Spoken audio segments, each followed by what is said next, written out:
আর মাত্র কিছুদিন পর আমাদের জীবনে এমন একটি মাস ফিরে আসছে, যেই মাস সারাদিন শুধু অনাহারে থাকার নাম নয়, যেই মাস শুধু সেহরি এবং ইফতারি করার নাম নয়, বরং সেই মাস হলো কোরআনের মাস। আজকে আমি আপনাদের সামনে কোনো লেকচার বা কোনো কথা বলতে আসিনি। আজকে শুধু একটা প্রশ্ন করতে এসেছি। আমরা কি প্রস্তুত রমাজানের জন্য? নাকি আমরা শুধু প্রস্তুতি নিচ্ছি আমাদের রোজা রাখবো, কোথায় সেহরি করব, কোথায় ইফতারি করব, আর ঈদ কিভাবে পালন করব? নাকি শুধু এতটুকুর জন্যই কি আমরা প্রস্তুতি নিচ্ছি, নাকি অ্যাকচুয়ালি আমরা রমাদানের জন্য প্রস্তুতি নিচ্ছি?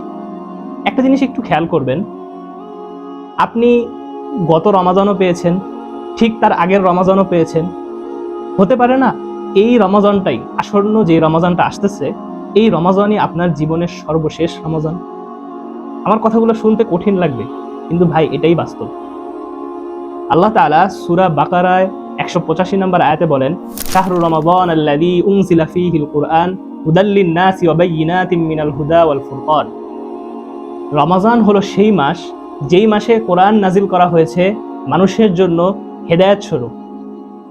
তাহলে চিন্তা করেন, একটু খেয়াল করে দেখেন আল্লাহ তাআলা কি বলেছেন। আল্লাহ তাআলা বলেছেন রমাজান হলো সেই মাস, যেই মাসে কোরআন নাজিল করা হয়েছে মানুষের জন্য হেদায়েত স্বরূপ।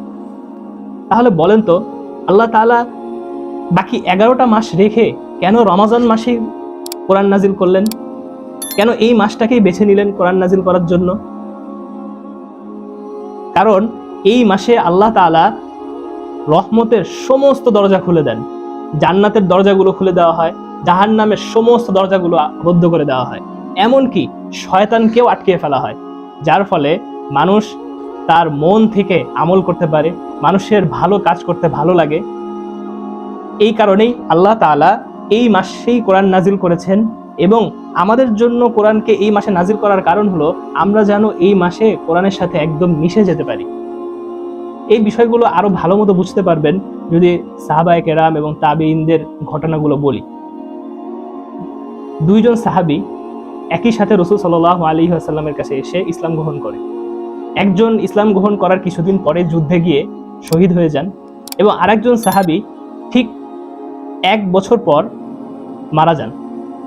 কিন্তু তিনি মারা যাওয়ার আগে তিনি পুরো রমাজান মাস পেয়েছেন, যুদ্ধেও গিয়েছেন।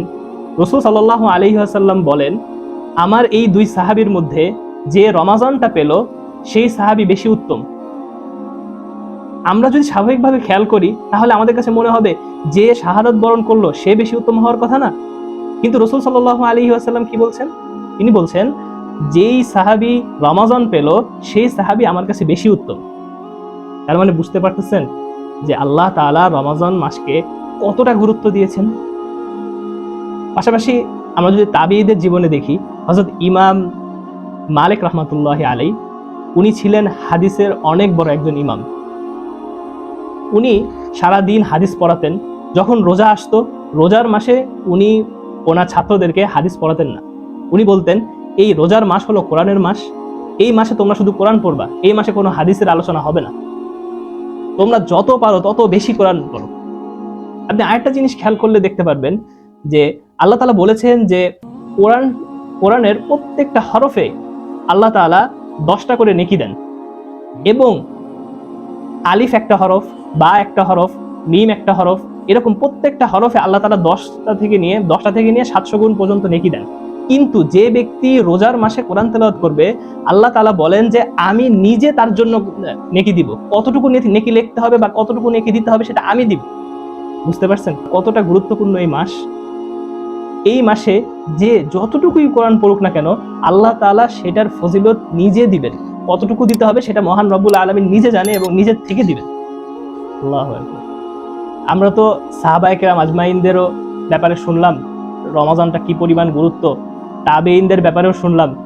অথচ আমাদের দিকে যদি আমরা খেয়াল করি, আমাদের কি অবস্থা হয়? একের পর এক রমাজান আসতেছে, রমাজান চলে যাচ্ছে, অথচ আমাদের কোনো পরিবর্তন নাই। এমনও হয় যে পুরো রমাজান চলে গেছে, আমরা কোরআনটা একবার খুলেও দেখি না। অথচ এই মাসকে বাকি 11 মাস থেকে গুরুত্ব দেওয়া হয়েছে সব থেকে বেশি। কেন? এই কোরআনের জন্য। কিন্তু আমরা এই কোরআন একবারও খুলে দেখছি না।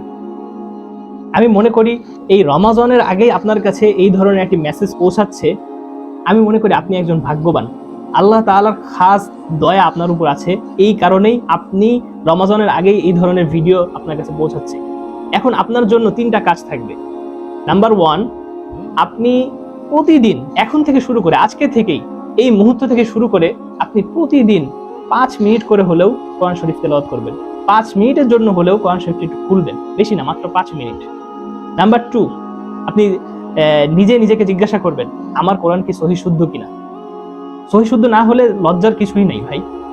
সহি শুদ্ধ যদি না হয় তাহলে রমাদানের আরো 1 মাসের মতো বাকি আছে। আপনি এই 20 দিনে বা এই 25 দিনে আপনি আপনার কোরআনকে সহি শুদ্ধ করার জন্য চেষ্টা করবেন। এবং নাম্বার 3, আপনি নিয়ত করবেন আজকে থেকেই, আপনি যেন এই রমাজানে কমপক্ষে একটা হলেও কোরআন শরীফ খতম দিতে পারেন। ইনশাআল্লাহ আল্লাহ তাআলা আপনার এই নিয়তটাকে কবুল করবেন। চলুন একদম শেষ মুহূর্তে আমরা সবাই মিলে একটি দোয়া করি যে, হে আল্লাহ, আপনি আমাদের জন্য এই আসন্ন রমাদানকে অনেক বরকতপূর্ণ করুন এবং আমাদের জীবনে যত রমাজান এসেছে সব থেকে সুন্দর রমাজান কাটানোর তৌফিক দান করুন এই আসন্ন রমাজানকে। এবং আল্লাহ তাআলা আমাদের সন্তানদিকে কোরআনের সাথে লেগে থাকার তৌফিক দান করুন। আল্লাহ তাআলা আমাদের সবাইকে কবুল করুন, আমিন।